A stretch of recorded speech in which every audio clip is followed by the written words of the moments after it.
아내와 나는 인천 연안부두 근처에서 작은 해물 식당을 꾸리며 비록 부유하지는 않았으나 더없이 행복한 시간을 보냈다.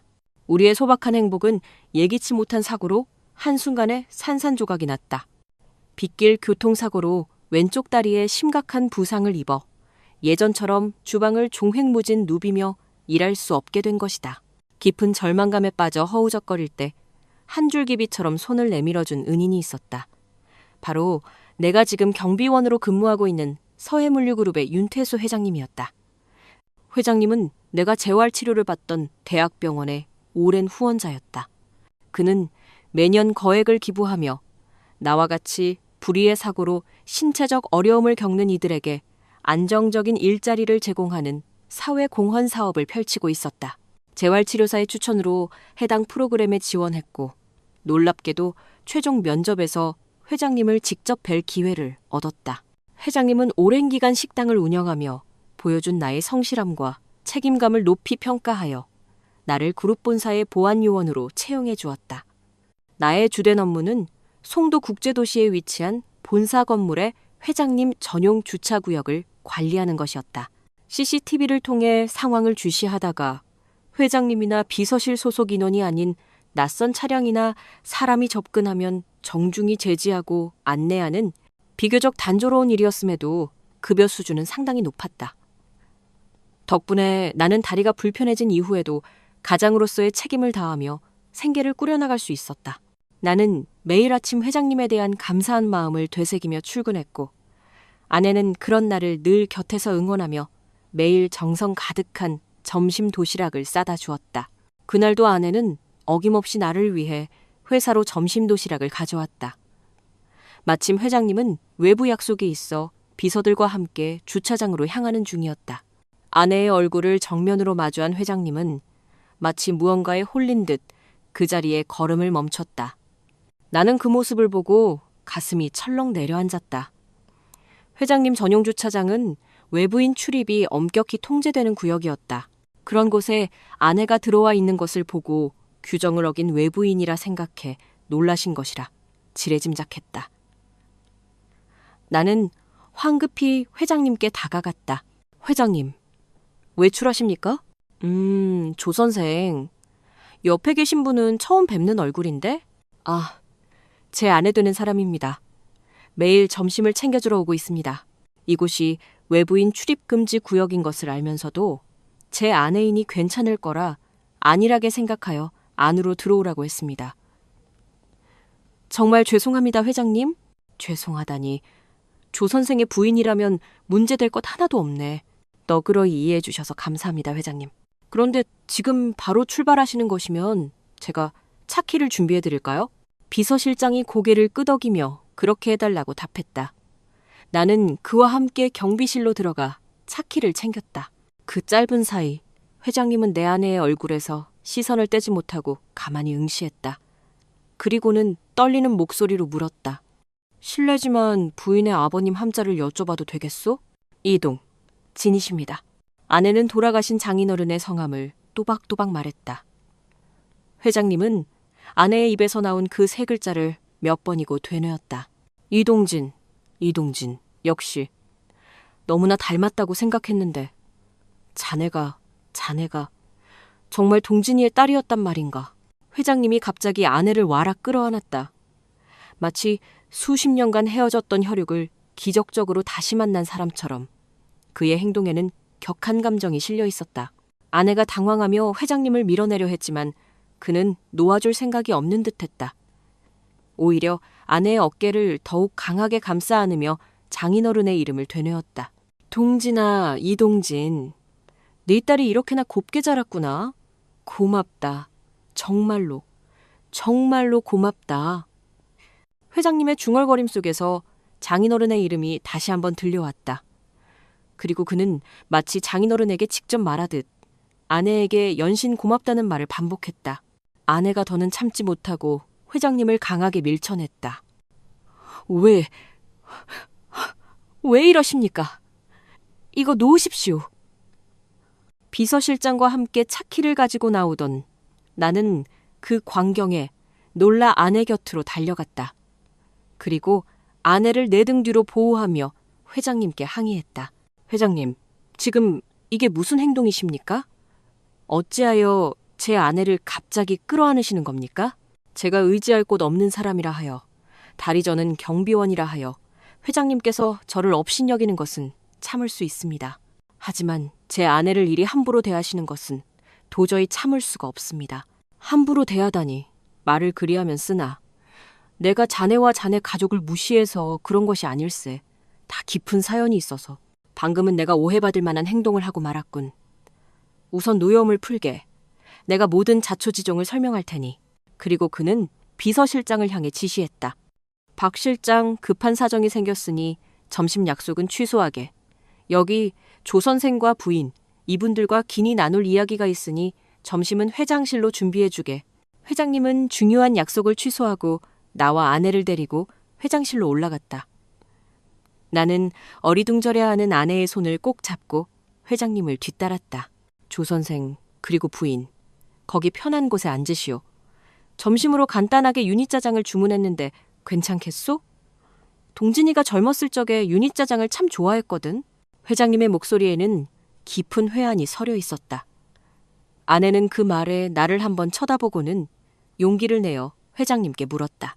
회장님, 대체 저희 아버지를 어떻게 아시는 겁니까? 제 얼굴을 보자마자 아버지를 떠올리실 정도면 보통 인연은 아니셨던 것 같은데요. 그렇소? 우린 보통 인연이 아니었지. 동진이와 난 세상에 둘도 없는 친구였네. 그의 이야기는 1970년대에 삭막한 인천 부둣가에서 시작되었다. 둘 다 시골에서 태어나 중학교를 겨우 마치고는 트럭 운전을 해보겠다며 무작정 인천으로 상경했다고 했다. 그때 내가 가진 것이라고는 젊음과 배짱, 그리고 낡은 트럭 한 대가 전부였지만 세상에 두려울 것이 없었지. 든든한 친구이자 동업자인 동진이가 내 곁에 있었으니까. 회장님의 목소리는 마치 오래된 흑백 영화의 한 장면을 읊조리는 듯 아득했다. 회장님의 서해물류그룹은 그 작은 트럭 한 대로 시작하여 지금은 대한민국을 대표하는 거대 물류기업으로 성장한 곳이었다. 그런 회장님과 장인어른 이 친구였다니, 그것도 단순한 친구가 아닌 공동 창업자였다니 도저히 믿기지 않는 이야기였다. 저희 아버지가 회장님과 동업자셨다고요? 맞소. 그런데 동진이 딸 이름이 선아였던가? 이선아? 어떻게 제 이름까지 알고 계십니까? 그 이름을 나와 동진이가 함께 지었거든. 선아. 참 고운 이름이지. 제 이름을 회장님과 아버지가 함께 지으셨다고요? 그렇다마다 우린 그 정도로 막역한 사이였네. 낡은 트럭 한 대로 화물을 실어 나르던 작은 회사가 지금의 거대한 그룹으로 성장하기까지 동진이는 나의 가장 든든한 버팀목이었어. 저희 아버지는 그냥 강화도에서 인삼 농사 지으시던 평범한 분이셨습니다. 정말이지. 아버지께서는 단 한 번도 그런 이야기를 꺼내신 적이 없으세요. 아마도 그랬을 테지, 동진이는. 나와 함께했던 시간을 기억에서 지워버리고 싶었을 테니까. 내가 참으로 어리석었네. 그게 무슨 말씀이십니까? 내가 더러운 거짓말에 소가 목숨과도 같았던 친구의 우정을 내 손으로 저버렸거든. 회장님은 고개를 떨구었다. 그의 넓은 어깨는 무거운 죄책감에 짓눌린 듯 축 처져 있었다. 나는 회장님의 말을 온전히 이해할 수 없었다. 회장님과 장인어른 두 분 사이에는 대체 무슨 일이 있었던 걸까? 회장님이 힘겹게 말을 이어갔다. 사업이 무섭게 성장하던 시기였네. 회사는 하루가 다르게 커져갔고 우리는 눈코 뜰 새 없이 바빴지. 바로 그때였어. 회사의 경영권을 호시탐탐 노리던 한 상무가 나와 동진이 사이를 이간질하기 시작했네. 뱀처럼 교활한 혀로 온갖 거짓을 꾸며내며 나를 속였지. 이동진이 자네를 배신하고 회사를 통째로 삼키려 한다고. 회장님의 목소리에는 끓어오르는 분노와 사무치는 후회가 뒤섞여 있었다. 그때 그놈의 말을 믿지 말고 내 눈으로 직접 확인했어야 했는데 그 상무의 교활한 말에 넘어가 세상에서 가장 믿었던 친구를 의심하고 말았으니, 솔직히 말하면 나는 나보다 머리 회전도 빠르고 인물도 훤한 동진이에게 마음 한구석에 열등감을 품고 있었네. 거래처 사람들은 모두 동진이를 좋아하고 따랐지만 나를 대할 때는 어려워했지. 나는 체구도 왜소하고 성격도 까칠한 편이었거든. 이러다가 언젠가는 동진이가 나 아닌 다른 사람들과 더 큰일을 도모할까봐 두려웠던 게야. 모든 것을 다 가진 것처럼 보이는 회장님이 장인어른에게 열등감을 느끼고 있었다니 실로 놀라운 고백이었다. 게다가 그 당시 나는 주산에 약했는데 동진이는 주산에 능통했지. 아, 요즘 젊은이들은 주산을 잘 모르겠군. 예전에는 전자계산기가 귀해서 모든 계산을 주판으로 했거든. 그러다 보니 주산을 잘하는 동진이가 거래처와의 모든 회계를 도맡아 처리했네. 나는 동진이가 나 몰래 장부를 조작하고 있을지도 모른다고 생각했어. 그 생각을 귀신같이 간파한 상무 녀석이 내 불안한 마음에 틈을 파고들었지. 이동진 상무가 당신을 속이고 있다. 계산서를 이중으로 작성해서 회사 자금을 빼돌리고 있다고 말이네. 지금 생각하면 너무나 어설픈 거짓말인데도 난 그걸 철석같이 믿어버렸어. 내 마음속의 불안한 상상을 남의 입을 통해 들으니 그게 마치 사실인 것처럼 느껴졌던 개지. 그래서 결국 나는 동진이를 회사에서 내쫓고 모든 지분을 내 것으로 만들었네. 그때 동진이가 날 얼마나 원망했을지 생각하면 지금도 심장이 찢어지는 것 같아. 결국 나는 뒤늦게서야 그 상무의 거짓말을 알게 되었거든. 이간질과 거짓말에 속아 평생을 함께한 친구를 배신하다니. 내가 정말 천하의 나쁜 놈이었어. 이후에 미친 듯이 동진이를 찾아 헤맸지만 이미 자취를 감춘 뒤라 아무리 수소문해도 찾을 수가 없었네. 내 인생의 가장 소중한 친구를 그렇게 잃고 평생을 후회 속에 살아왔다네. 회장님은 주먹을 꽉 쥐었다. 그의 얼굴에는 깊은 고통의 흔적이 스쳐 지나갔다. 아내는 여전히 믿을 수 없다는 표정이었다. 나 역시도 실감이 나지 않기는 마찬가지였다. 그렇게 내치신 분의 딸을 왜 부둥켜 안으신 겁니까? 마치 오랫동안 헤어진 가족이라도 다시 만난 것처럼요. 그냥 모른 척 지나치시면 되셨잖아요. 평생을 후회하며 살아왔다고 하지 않았나. 언젠가는 내가 동진이를 꼭 한번 다시 만나서 속죄하고 싶었네. 그래, 동진이는 요즘 어디서 어떻게 지내는가? 그게 대답하기 곤란하다면 우리 선아양이 동진이에게 나를 만났다고 전해주겠나? 나는 어떻게 해서든 동진이, 그 친구에게 용서를 구하고 싶네. 우리가 함께했던 약속을 꼭 지켜내고 싶어. 그러지 않으면 내가 죽어서 눈을 감을 수가 없을 것 같아서. 애석하지만 회장님의 말씀은 전할 수 없습니다. 그게 무슨 말인가? 아버지께서는 작년에 돌아가셨거든요. 뭐라고? 동진이가 이 세상에 없다고? 회장님의 눈동자가 심하게 흔들렸다. 그의 손은 사시나무처럼 떨리고 있었다. 항상 위풍당당한 모습만 봐왔던 나로서는 그 모습이 무척이나 낯설었다. 회장님은 냉수를 한 모금 마시고는 겨우 말을 이어갔다. 어쩌다가 그리 되었나? 몸이 어디가 안 좋았나? 아내를 대신해 내가 대답했다. 교통사고였습니다. 저와 함께 트럭에 농산물을 싣고 가다가 반대편에서 중앙선을 침범한 차량 때문에 그만. 그렇다면 조 선생이 다리를 다친 그 사고로 인해 동진이가 하늘로 떠났다는 말인가? 네. 저는 운 좋게 목숨을 건졌지만 장인어른께서는 그러지 못하셨습니다. 내 말에 아내의 뺨을 타고 뜨거운 눈물이 흘러내렸다. 회장님은 그런 아내의 모습을 애처롭게 바라보며 넋두리를 하듯 중얼거렸다. 뭐가 그리 급하다고 이리 빨리 갔어. 동진아, 좀 더 일찍 만났어야 했는데. 너무 늦게 만났어. 너무 늦게 만난 게야. 회장님도 끝내 눈물을 보였다.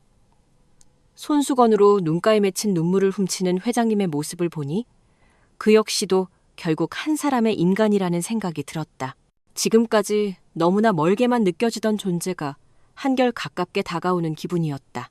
그날 밤 나와 아내는 강화도에 계신 장모님을 찾아갔다. 이 사실을 가장 먼저 장모님께 알려드려야 한다고 생각했다. 장모님은 여느 때처럼 우리를 반갑게 맞아주셨다. 하지만 윤태수 회장님의 이야기를 꺼내자마자 그녀의 얼굴에서 미소가 싹 사라졌다. 윤태수, 그 인간이 감히 그렇게 말해? 동진 씨한테 속죄하고 싶다고? 네, 장모님. 회장님은 장인어른께 진심으로 죄송해하고 계셨습니다.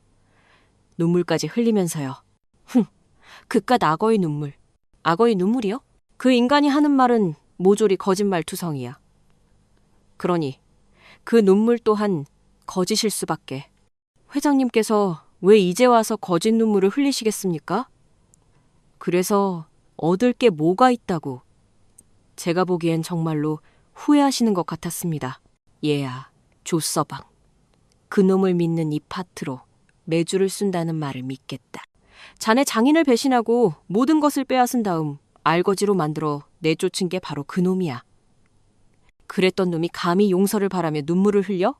가증스러운 놈? 장모님의 목소리는 분노로 가늘게 떨렸다. 그동안 억눌러왔던 감정들이 한꺼번에 폭발하는 듯했다. 그놈은 단순히 회사 지분만 빼앗아간 게 아니었어. 자네 장인을 업무상 배임, 횡령으로 고소해서 감옥 신세를 지게 만들고 있지도 않은 횡령 금액을 다 갚으라며 집에 있던 숟가락 하나까지 모조리 빼앗아갔다. 그러니 자네 장인 심정이 오죽했겠나. 평생을 바쳐 일군 회사에서 하루아침에 내쳐진 것도 모자라 파렴치한 범죄자가 되다니. 그 배신감에 잠도 제대로 못 자고 밥도 제대로 못 넘기고 사는 게 아니었지. 매일 밤 악몽에 시달리다가 비명을 지르며 깨어나는데 내가 정말 그 모습을 보면서 억장이 무너진 게 하루 이틀이 아니었어. 그 양반 다른 사업으로 재개하려고도 했었네. 하지만 인간에 대한 불신이 워낙 깊어져서 그 누구도 믿지 못했지. 사람을 곁에 둘 수가 없는데 사업이 잘 될 리가 있나. 그래서 인천 생활 다 청산하고 여기 강화도로 내려와서 농사를 짓기 시작한 게야. 매일 손으로 흙을 만지면서 그 사람 마음이 조금씩 치유되는 것 같았어. 흙은 거짓말도 배신도 하지 않으니까. 우리가 피땀 흘려 노력한 만큼 정직하게 결실을 내어주니까. 그렇게 다시 일어서기까지 얼마나 힘든 시간을 보냈는데 그때의 일을 잊으려고 우리가 얼마나 애를 썼는데. 우리 부부 사이의 불문율이 뭔지 아나? 절대 그때 일이나 윤태수, 그 인간의 이름을 입에 올리지 않는 것이었네. 그런데 이제 와서 후회를 하고 용서를 빌어? 윤태수 그놈은 여전히 낯짝이 두꺼운 놈이야. 뻔뻔하기가 하늘을 찔러.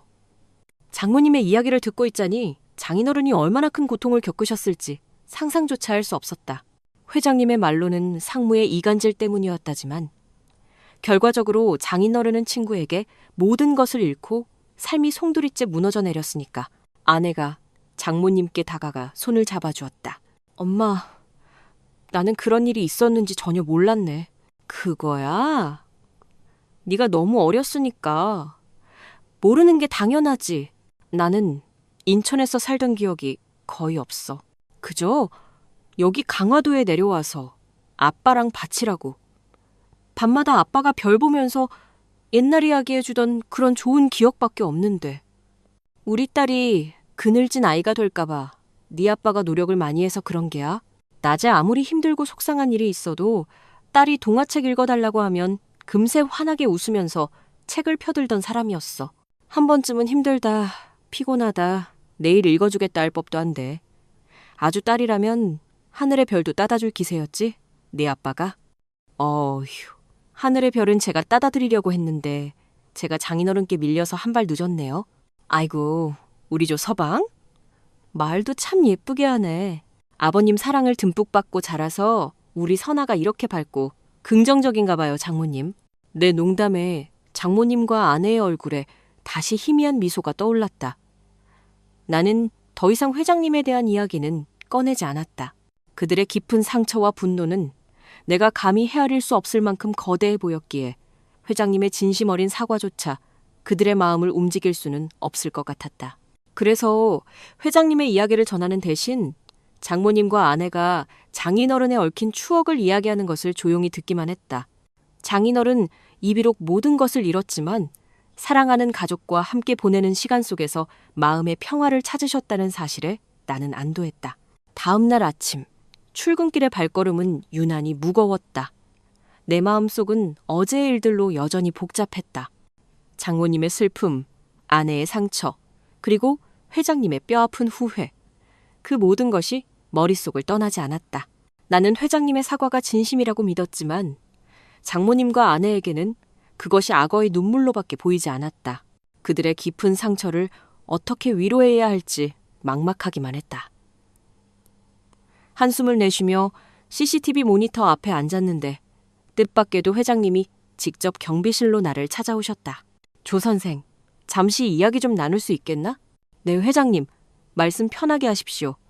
장인어른의 친구분이시면 저에게는 집안 어른이나 다름없으시니까요. 그래도 되겠나? 네, 그렇게 해주시면 제 마음이 더 편하겠습니다. 사실 어제 선아 양을 만나고 나서 밤새도록 한숨도 잘 수가 없었네. 동진이, 그 친구가 나 때문에 얼마나 고통스러웠을지 생각하니 회장님의 얼굴에는 깊은 수심이 가득했고 목소리에는 후회가 진하게 배어 있었다. 나는 그분의 진심을 느낄 수 있었다. 조 선생, 염치 없는 부탁이라는 것을 잘 알지만 내가 동진이를 마지막으로 만나서 진심으로 사과를 하고 싶네. 그러니 동진이가 어디에 묻혀 있는지 알려줄 수 있겠나? 회장님은 간절한 눈빛으로 나를 바라보았다. 하지만 나는 망설일 수밖에 없었다. 어제 본 장모님과 아내의 단호한 태도가 떠올랐기 때문이다. 회장님의 이름조차 입 밖에 꺼내지 못하게 하는 그들이었다.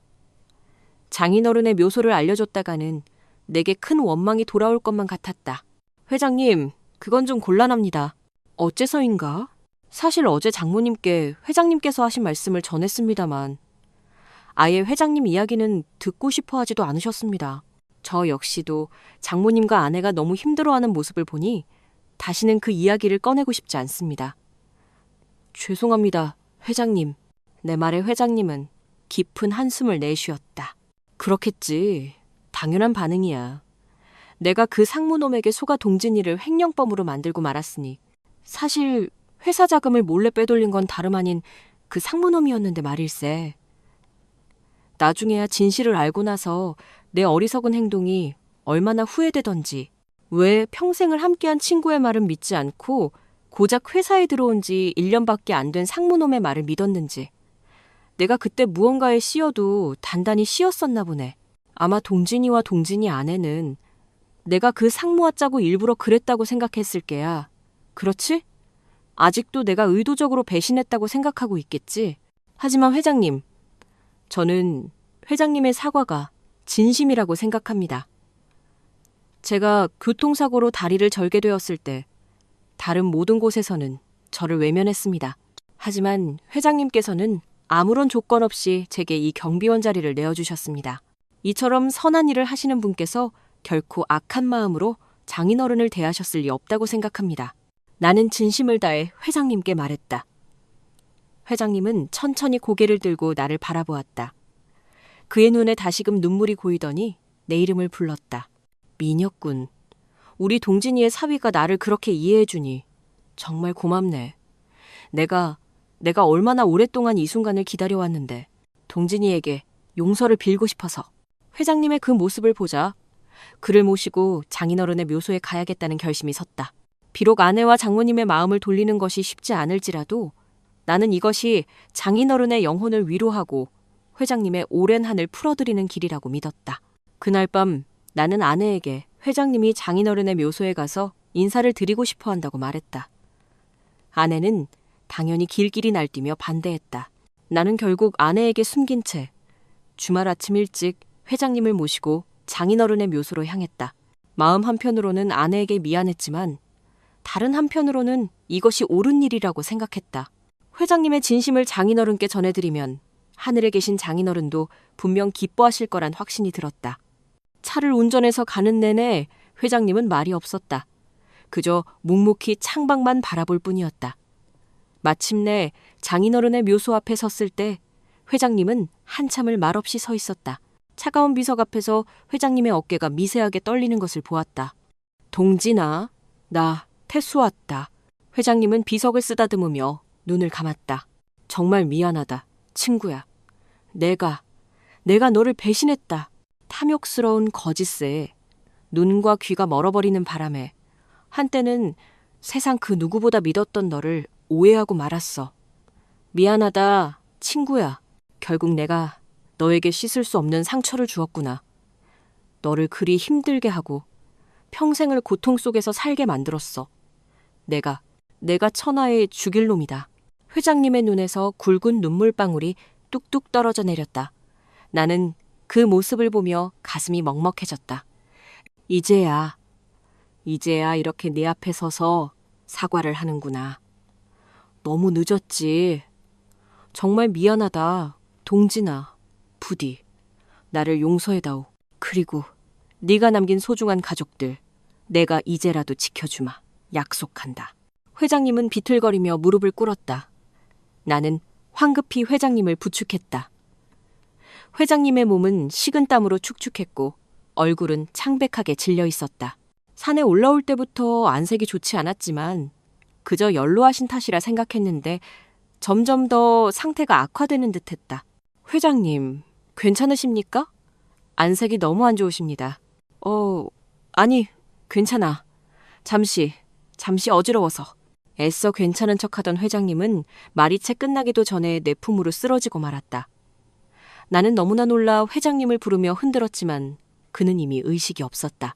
다리가 성했더라면 업고서라도 뛰어내려가겠지만 나 역시 지팡이의 의지에 힘겹게 산소까지 올라온 터라 달리 방법이 없었다. 나는 즉시 119에 도움을 요청해 회장님을 모시고 가장 가까운 대학병원으로 향했다. 몇 가지 검사를 마친 의사가 내게 다가와 조심스럽게 말했다. 윤태수 환자분 보호자 되시죠? 환자분께서. 암이 상당히 진행된 상태인데 모르고 계셨습니까? 네? 암이라니요? 나는 충격에 할 말을 잃었다. 회장님이 암이라니. 나는 곧장 비서실장에게 전화를 걸어 우리의 위치를 알렸다. 비서실장은 병원에 연락해 구급차를 대기시켜 다른 병원으로 이송할 수 있도록 조치를 취했다. 그는 이미 회장님이 암이라는 사실을 알고 있었다. 회장님이 매일 오전에만 회사에 나왔다가 점심시간이면 약속이 있다며 나가서 복귀하지 않았던 이유가 바로 항암 치료 때문이었다고 내게 알려주었다. 그리고는 내게 회장님께서 살 날이 얼마 남지 않았다고 귀띔해 주었다. 나는 회장님이 깨어날 때까지 곁을 지켰다. 저녁 무렵의식을 되찾은 회장님은 내게 고맙다는 인사를 건넸다. 민혁군, 고맙네. 나를 여기까지 데려와주고 또 살려주어서. 회장님, 괜찮으십니까? 의사 선생님께서 벌써 암이 많이 진행되었다고 하던데. 알고 있네. 이미 작년에 시한부 선고를 받았어. 이제 나에게 남은 시간이 얼마 없다네. 회장님은 내 손을 잡고 간절하게 부탁했다. 민혁군, 박 실장과 함께 우리 집 서재로 가서 금고 안에 있는 동업 서약서를 좀 가지고 와주게. 아무에게도 말하지 말고 부탁일세. 그리고는 내게만 귓속말로 금고의 비밀번호를 알려주었다. 나는 그 비밀번호가 장인어른의 생일이라는 것을 금세 알아챌 수 있었다. 매년 장인어른의 생신날에는 온 가족이 모여 강화도 마당에서 바비큐 파티를 했었기 때문이다. 나는 회장님의 간절한 부탁을 거절할 수 없었다. 더군다나 금고 비밀번호가 장인어른과 연관되어 있다는 사실에 꼭 내 손으로 그 부탁을 들어드려야겠다는 생각이 들었다. 나는 비서실장에게 전화를 걸어 회장님의 지시를 전달하고 함께 회장님 댁 서재로 들어갔다. 회장님께서 당부하신 대로 비서실장에게는 금고 비밀번호와 서류의 내용에 대해서는 일절 함구했다. 금고에서 꺼낸 낡은 서류 봉투를 들고 회장님의 병실로 돌아왔다. 회장님은 비서실장을 밖으로 내보내고 내게 서류를 꺼내 읽어보라고 말했다. 민혁군, 이 안에 동진이와 함께 맺었던 동업 서약서가 있네. 우리가 처음 인천항에서 트럭 운전을 시작할 때 작성했던 것이지. 서약서를 꺼내서 이번 조항을 읽어보게. 나는 서약서를 꺼내 회장님이 알려준 조항을 읽었다. 하나, 한 사람이 세상을 떠나면 다른 한 사람이 남은 가족의 생계를 책임진다. 그 다음 3번 조항도 둘, 투자 비율이 다르더라도 모든 수익은 절반씩 공평하게 나눈다. 나는 내 생의 마지막으로 이 서약을 지키려 하네. 이것이 동진이에게 내가 마지막으로 보여줄 수 있는 유일한 우정의 증표야. 그리고 그의 딸과 아내, 가족들에게 내가 마땅히 해야 할 도리이기도 하고 내가 사람된 도리를 할 수 있도록. 민혁군, 자네가 나를 좀 도와줘야겠네. 도와달라니요? 어떻게 말입니까? 일단 내가 알려주는 변호사를 찾아가서 이 서약서대로 모든 것을 집행하겠다고 전해주게. 그리고 자네 아내와 장모님을 설득해주게. 이 모든 사실은 비서실장에게까지 절대 비밀로 해야 하네. 병원을 나와 집으로 돌아오는 발걸음이 천근만근 무거웠다. 회장님의 시한부 선고, 그리고 금고 속에서 수십 년 만에 세상 밖으로 나온 낡은 동업 서약서. 이 모든 것이 나를 짓누르는 듯했다. 아내에게 이 이야기를 어떻게 꺼내야 할지, 어떤 말로 설득해야 할지 막막했다. 하지만 언젠가는 말해야 할 일이었기에 나는 용기를 내어 아내에게 다가갔다. 여보, 할 이야기가 있어. 아주 중요한 얘기야. 나는 아내를 소파에 앉히고 오늘 병원에서 있었던 일들을 조심스럽게 꺼냈다. 회장님의 시한부 소식, 그리고 그분이 건넨 낡은 동업 서약서의 존재까지. 이야기가 길어질수록 아내의 표정은 점점 굳어졌다. 특히 동업 서약서 이야기를 꺼내자 아내의 눈빛은 싸늘하게 변했다. 동업 서약서? 그걸 왜 당신이 가지고 있어? 당신은 그 회사 경비원이면 경비원이지. 그 인간이 시키는 일이라면 무조건 다 해야 하는 사람이야? 대체 왜 자꾸 쓸데없는 짓을 하는 건데? 쓸데없는 짓이라니? 자기가. 장인어른 이야기를 하는 회장님의 눈빛을 못 봐서 그래. 이건 회장님의 진심이 담긴 거야. 장인어른과 회장님이 과거에 맺었던 약속이자 우정의 징표라고. 약속? 우정? 배신자 주제에 무슨 우정이 남아서 무슨 약속을 지키겠다는 건데? 이제 와서 뭘 어떻게 하겠다고? 설마 당신 돈 때문에 이러는 거야? 이참에 그 사람한테 돈이라도 한몫 뜯어내고 싶어서? 아내의 말은 날카로운 비난으로 가득했다. 나를 돈에 눈이 먼 사람처럼 몰아가는 아내의 말에 한편으로는 화가 치밀어 올랐다. 하지만 다른 한편으로는 아내의 반응이 충분히 이해가 되었다. 장인어른 이 과거의 모든 것을 빼앗기고 고향으로 내려와 농사를 지으며 얼마나 힘들어했는지, 장모님께 들었던 이야기들이 아내에게는 씻을 수 없는 상처로 남아있을 테니까. 회장님을 벌레보다 못한 인간으로 여기는 아내의 마음을 헤아릴 수 없는 것은 아니었다. 여보, 그게 아니야. 나는 돈 때문에 이러는 게 아니라고.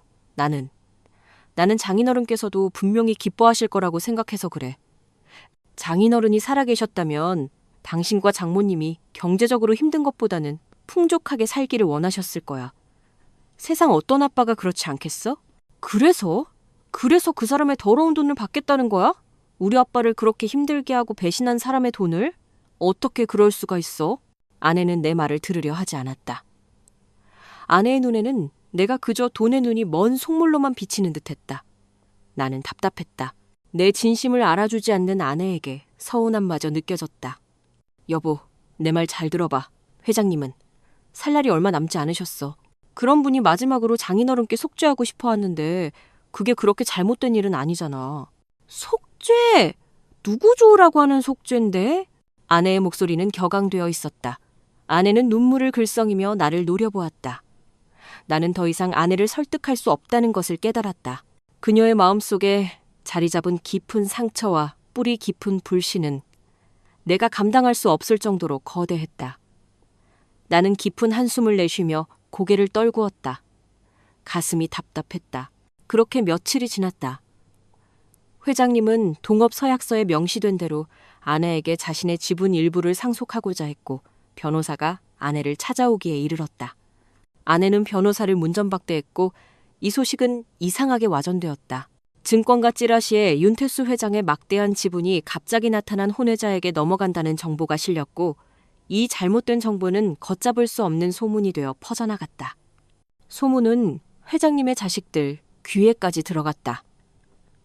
그들은 가만히 있지 않았다. 아내를 회장님의 혼외자로 오해하고 광분했다. 그들은 어느 날 우리 집 대문을 거칠게 열고 들이닥쳤다. 예상치 못한 방문객에 나와 아내는 무척 놀랐다. 회장님의 아들과 딸이 왜 우리 집에 찾아왔는지 의아했다. 그것도 얼굴에는 분노와 경멸을 가득 담은 채로 나는 그들의 옆에 서 있는 박 실장을 바라보았다. 회장님이 왜 그토록 비서실장을 경계했는지 알 것 같았다. 그는 회장님 곁에서 수발을 들며 회장님의 일거수일투족을 자녀들에게 시시콜콜 보고하고 있었던 것이다. 회장님의 딸이 아내 앞으로 바짝 다가섰다. 세상에 기껏 숨겨둔 혼외자라고 데려온 게 고작 이런 여자였어? 혼외자요? 아내는 어이가 없어 더 이상 말을 잇지 못했다. 혼외자라니. 나는 그제야 언론에까지 회장님의 혼외자 기사가 났다는 것을 알게 되었다. 나는 회장님의 혼외자가 아니에요. 나는 엄연히 내 아버지의 딸이라고요. 당신이 우리 아버지의 숨겨둔 딸이 아니면 갑자기 나타나서 우리 아버지의 지분을 요구하는 이유가 뭔데? 어설픈 꽃뱀이라도 되려는 거야? 맞아. 당신이 감히 누구라고 우리 아버지의 재산을 넘봐? 난 지분을 요구한 적도 재산을 넘본 적도 없어요. 알고 싶으면 당신들 아버지한테 가서 직접 물어봐요. 이런다고 우리가 쉽게 물러설 것 같아? 나는 그들 앞을 가로막았다. 혼외자라는 건 잘못된 소문일 뿐입니다. 돌아가 주십시오. 이게 다 그 빌어먹을 영감 때문이야? 배신한 친구에게 사죄를 하는 게 고작 이런 식이야? 이미 죽은 친구를 2번 죽이는 짓을 하고 있잖아. 이건 사죄가 아니라 배신당한 친구를 더 욕보이는 거라고. 우리 아빠의 명예를 이렇게 더럽히다니. 회장님이 좋은 의도로 시작한 일이 오히려 장인어른의 명예를 훼손하고 우리 가족을 더 큰 고통 속에 몰아넣고 있었다. 그때 변호사와 함께 회장님이 도착했다. 얼굴은 여전히 창백했지만 거대 기업을 일군 창업자답게 카리스마가 대단했다. 이게 무슨 소란이냐? 너희들 당장 이분들께 사과드리지 못할까? 아버지, 대체 이 여자 뭐예요? 뭔데 지분을 넘겨준다고 하질 않나? 우리한테 사과를 하라고 하질 않나? 정말 아버지 혼외자가 아니에요? 아니다. 그런데 왜 갑자기 우리한테 와야 할 지분을 이 여자한테 넘긴다는 거예요? 너희한테 가야 할 지분이라니? 아버지 지분은 당연히 다 우리가 상속받게 되는 거잖아요. 그런데 그 지분 중 일부를 저 여자한테 준다니까? 그게 우리 걸 뺏기는 거지 뭐예요. 나 아직 살아있다. 내가 살아있는 동안은 내 지분은 내 것이야. 너희 것이 아니라. 그러니까 내 것은 내 마음대로 할 수 있다는 소리다. 회장님은 변호사로부터 동업 서약서를 받아들었다. 내가 회장님의 부탁을 받아 변호사에게 전달했던 바로 그 낡은 동업 서약서였다. 보아라. 이것은 내가 내 친구이자 공동 창업자였던 이동진과 함께 맺은 동업 서약서다. 여기 있는 이선아 양은 이동진의 외동딸이고 나는 이 서약서의 내용에 따라 이동진의 딸에게 정당한 지분을 돌려주고자 하는 것뿐이다. 아버지, 공동 창업자는 이미 회사에서 쫓겨난 사람이잖아요. 그런 사람과의 약속을 이제 와서 왜 지키려고 하는 건데요? 맞아요. 일단 낡은 종이 쪼가리가 뭐가 중요하다고. 그런 거 안 지키면 그만 아니에요? 나는 동진이에게 씻지 못할 죄를 지었다. 이것은 동진이에게 속죄하기 위한 나만의 방법이다. 회장님의 말에 아내가 발끈하며 소리를 질렀다. 누구 마음대로 속죄를 한대요. 나는 당신이 주는 지분 따위 필요 없어요. 공동 창업자와의 서약서? 그걸 지키려면 진작에 지켰어야죠. 왜? 시한부 선고를 받으니 사람이 달라지기라도 한 거예요? 이미 뒤통수 칠 거 다 치고 배신할 거 다 해놓고선 이제 와서 이렇게 선심 쓰듯 옛날 서약서 들먹이며 지분을 주겠다고 하면 내가 얼씨구나 하면서 쌍수 들고 고마워할 줄 알았어요? 천만에요. 내가 원하는 건 당신이 영원히 용서받지 못하는 거예요. 마지막 날까지 용서받지 못한 채로 생을 마감하는 거라고요. 어디 지옥 같은 마음을 안고 얼마 안 남은 인생 잘 마무리해보세요. 난 무슨 일이 있어도 당신을 절대 용서하지 않을 테니까. 아내의 말을 들은 회장님의 자식들이 어리둥절한 표정으로 서로를 바라보았다. 그들은 아직 회장님이 시한부 선고를 받은 사실을 모르고 있었다. 박 실장이 그 얘기는 전하지 않은 듯했다. 아버지? 시한부 선고라뇨? 그게 무슨 소리예요, 아버지? 아버지, 얼마 못 사세요? 가자. 가자니까. 회장님은 자식들을 데리고 밖으로 나갔다. 자식들은 계속해서 회장님의 병에 대해 물어보았다. 하지만 그 목소리에는 아버지의 건강을 걱정하는 마음보다는 자신들의 유산을 하루라도 빨리 받을 수 있을 거라는 기대감이 서려 있었다. 내 자식들이 저런다면 정말 마음이 찢어질 것 같았지만 회장님은 이럴 줄 알았다는 듯 덤덤한 표정이었다.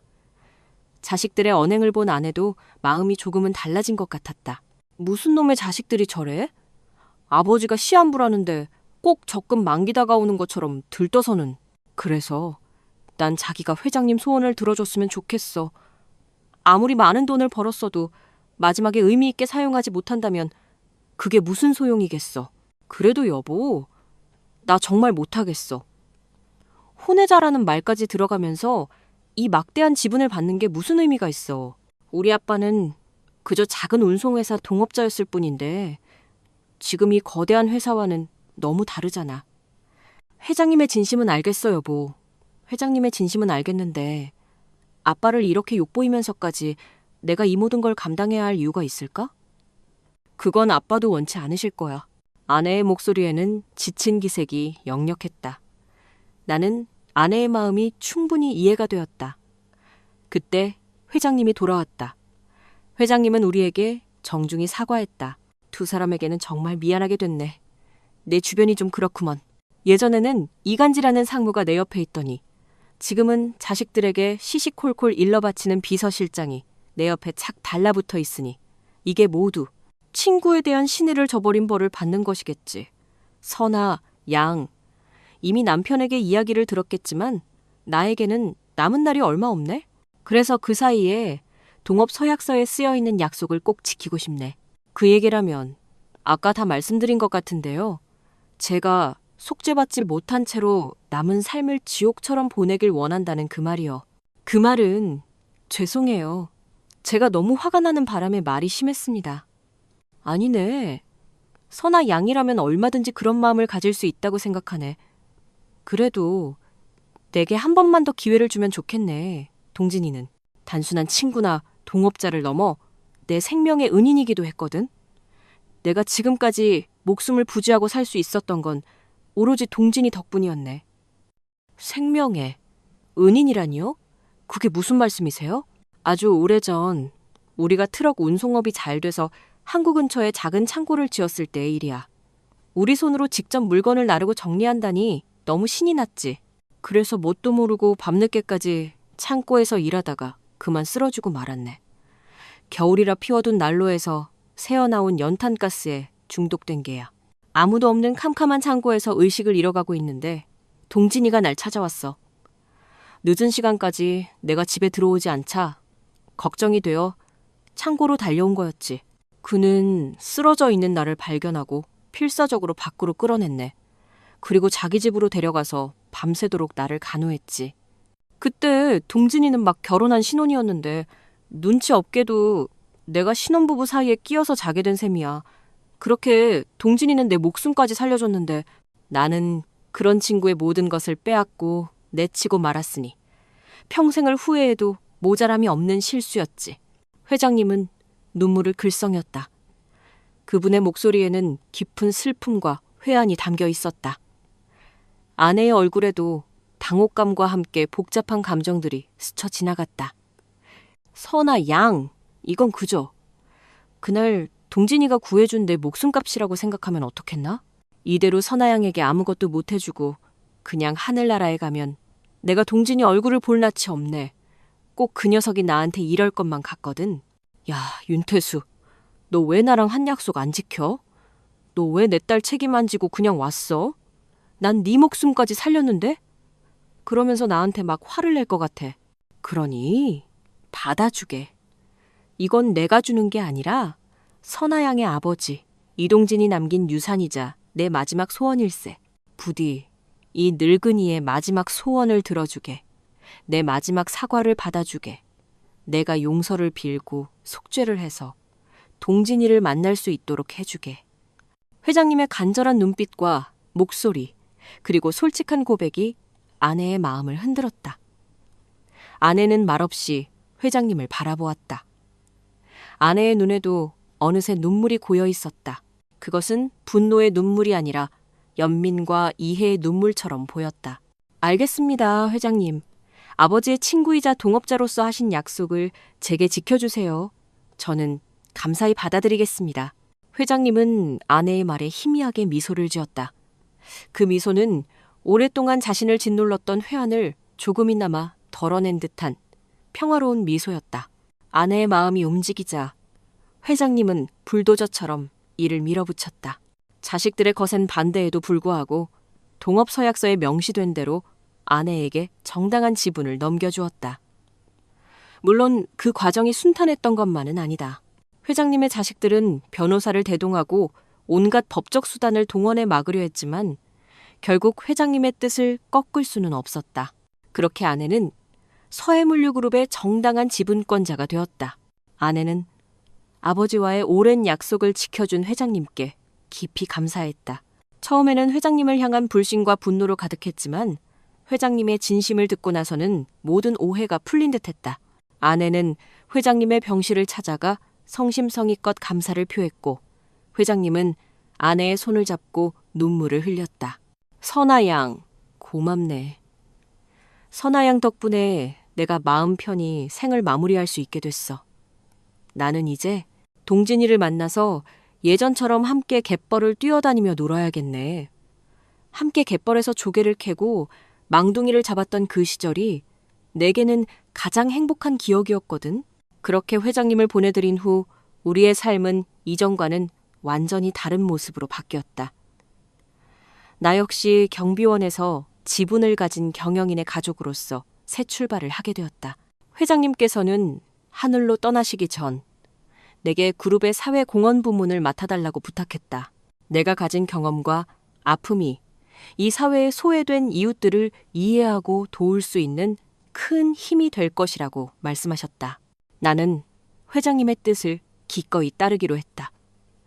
가장 먼저 도시가스 요금을 내지 못하는 어려운 이웃들을 찾아가 도울 방법을 모색했다. 단순히 요금을 대납해 주는 것을 넘어 그들이 자립할 수 있도록 실질적인 도움을 주는 방안을 고민했다. 그리고 아직도 연탄 보일러를 사용하는 집에 사랑의 연탄을 보내주는 일도 시작했다. 회장님과 장인어른 이 처음 사업을 시작했던 그 운송의 정신으로 이웃에게 따뜻함을 나누고 싶었다. 또한 나와 같이 몸이 불편한 사람들을 위한 일자리를 만드는 일에도 주력했다.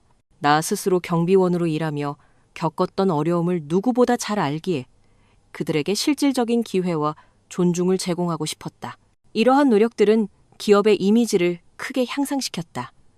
우리 그룹은 단순한 물류 기업을 넘어 사회적 책임을 다하는 존경받는 기업으로 자리매김했다. 그리고 나의 삶 또한 완전히 바뀌었다. 다리를 저는 경비원이었던 내가 이제는 기업의 사회 공헌을 이끄는 책임자가 되어 사회에 긍정적인 영향을 미치고 있다.